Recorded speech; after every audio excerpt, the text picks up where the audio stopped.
The exhibition at Max Hetzler in three different spaces in Berlin is in a way a retrospective of the past 40 years of Bridget Riley's work, focused on two things, or based on two things.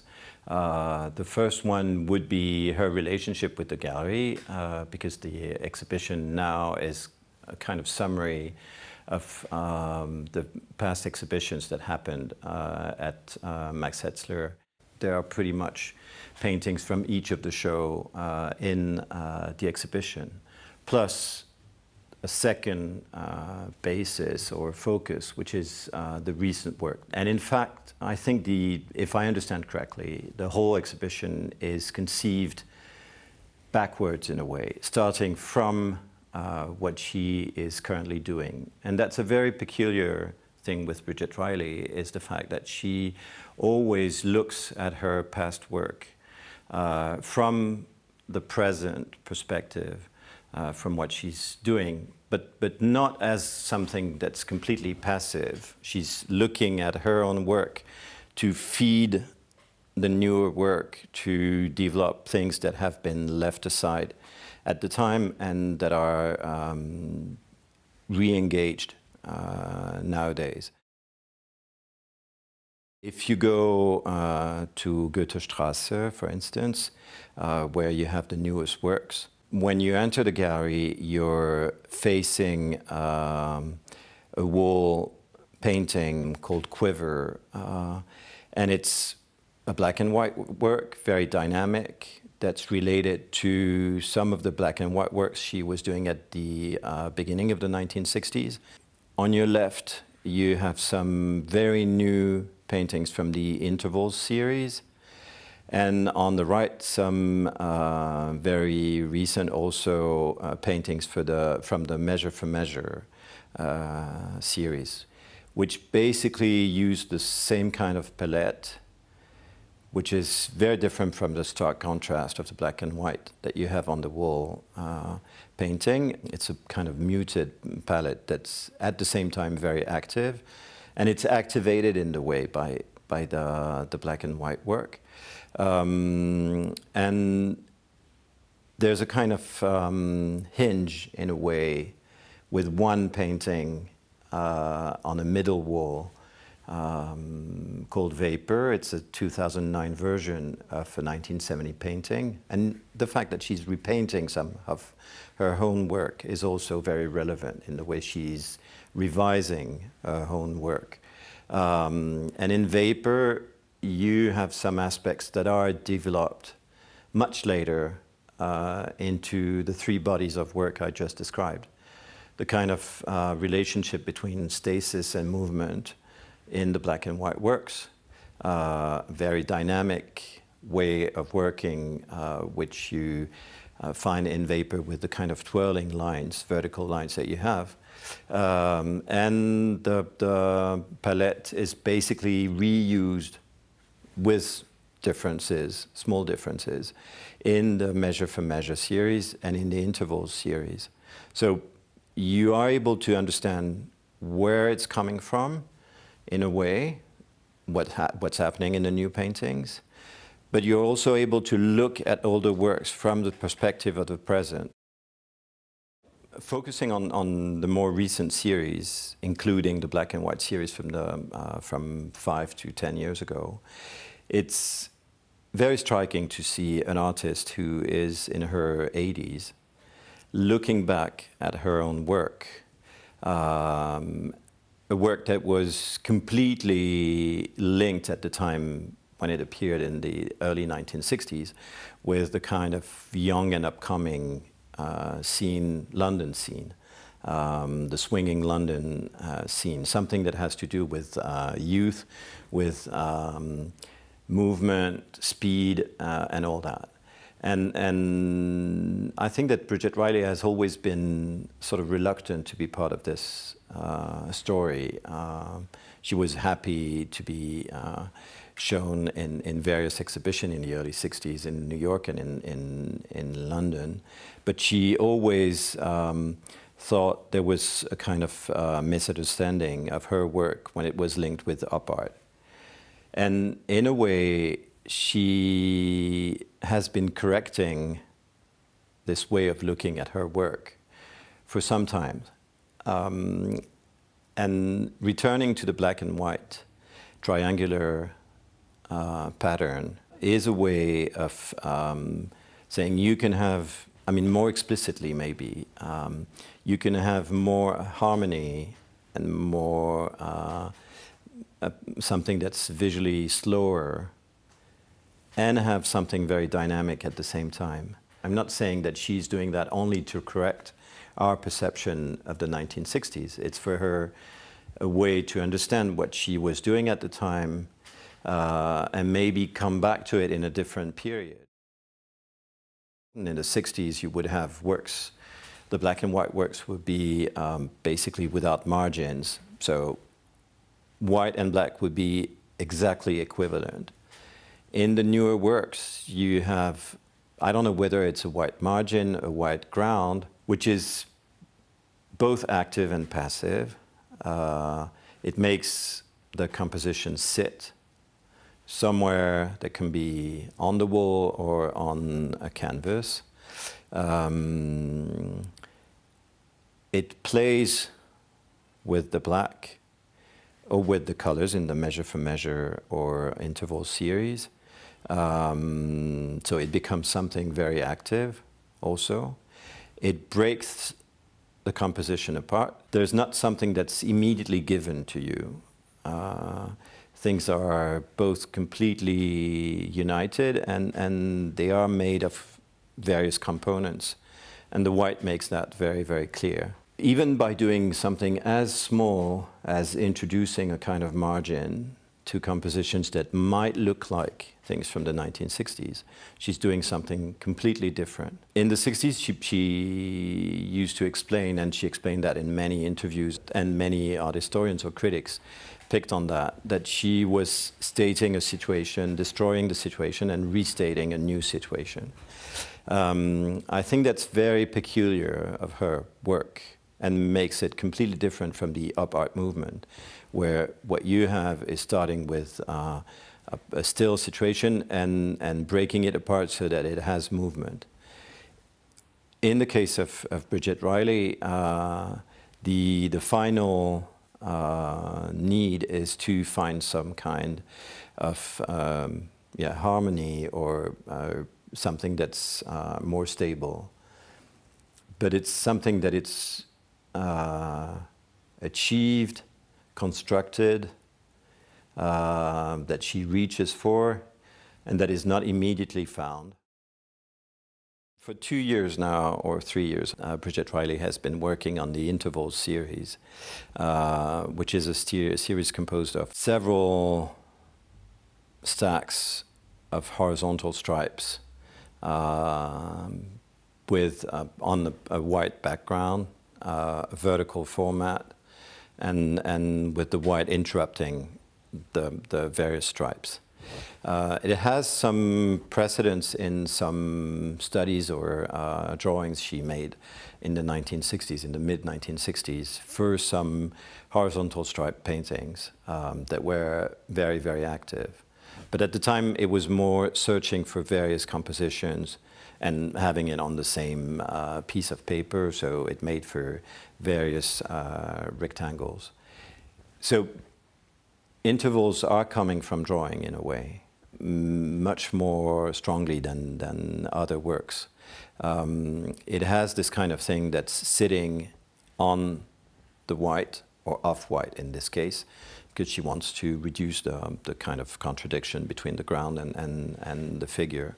It has the proportion of a page or something like that, but it's also the proportion of the human body. So what happens is that when you're confronted with the painting, or when you are confronting the painting, there's a kind of relationship with your body. It's not only, I mean, seeing is always, and it's very clear in Bridget Riley's work, a kind of physical activity. It involves your whole body, it involves your mind, it involves your history, the feelings that you're having at the present moment are implicated, and there's a kind of thing that goes on a kind of cascading of colors or of horizontal stripe that happen, and it's also slowed down by the presence of the white ground, because it contains each of these rectangles of horizontal stripes. There's a clash between these stripes, but it's contained by the white. There's a clash between the various rectangles, but it's contained by the white. Contained and enhanced at the same time. So there's something that's always contradictory, and it's related to the way we're living in general. I mean, there's a lot of contradictions in our lives, and a lot of people might think that the way to solve the contradictions is just to evade them and pretend that there's a unity and that it can be reached immediately. Another way is to confront these contradictions. One of the greatest surprises of the exhibition is this painting called Joy of Living, Homage to Matisse from 2012, which was painting in 2012 but was never shown before today, and in a way is brand new. It's something that you didn't see in the work before. And in the newest works, there's a very strong relationship that Bridget Riley has emphasized in previous exhibitions, either in Edinburgh and London, or a previous exhibition also in London at the Courtauld, with some artists she deeply admires, Seurat and Cézanne, but Matisse in a way was absent. Obviously, she chose in this exhibition to present this work from 2012 to indicate that there's something going on with Matisse that we should be looking at, or that she became aware of while painting the newer works. And it's interesting that she chose to put inside the gallery a quote from an old interview where she's saying that she wasn't thinking about Matisse, but thinking about Cézanne, and that in a way Matisse is inside Cézanne, and so looking at Cézanne, she found Matisse. In this 2012 painting, you see the use of Matisse's palette in several of the cutouts from the 1950s, specifically one in the Musée Matisse in Nice, and one other in the National Gallery in Washington. But they are used within a language that is completely Bridget Riley's, with just one shape, or maybe three shapes if you take into account the vertical stripes and the small upper dots. But then you have this kind of semicircle that's just displaced and moved around, given different colors, and that's enough to create an enormous amount of life. She insisted on showing this painting facing an older painting, Le Rêve, with a French title that evokes explicitly Matisse, and which is made of these curves that are, in our minds, much more immediately Matissean. There's something interesting, I think, going on in the Joy of Living, in the fact that you don't have the curves, you have two separate elements, vertical and the semicircle, that if you combine them, are building curves. And building curves, and your eyes can circulate in the painting in this kind of curvy way. When Matisse was painting the dance, there's a story that goes on where he says, well, when I was painting the dance in 1909, 1910, to paint it, I had to dance myself. And I was dancing while doing the painting, and the painting made me dance, or something like that. That's the kind of feeling that I get when I see Riley's Joy of Living. There's something that's very central to Matisse's ways of working, which is what Matisse calls le phila plung, the fact that you establish a vertical, a basis. And from that, using arabesque and curves and all that, you create movement. So you establish a position, and from there you can improvise and introduce different movements and things that imply your eye and your body. When Bridget Riley started the curve series in the 1990s, I think at first she wasn't thinking about Matisse, but the implication was so strong that she had to look back at what Matisse had been doing. And in a way, she, in the first curve series from that period, she was using some implied verticals, some kind of structure that was not explicit, but was present. And you just had the movement, in a way, and nowhere to establish a basis. A little bit later, and you can see it in Arcadia, she started doing curves that were playing with vertical rectangles, so flat surfaces that sort of established another ground different from the white ground on which to, take hold of a situation, and from there do something else.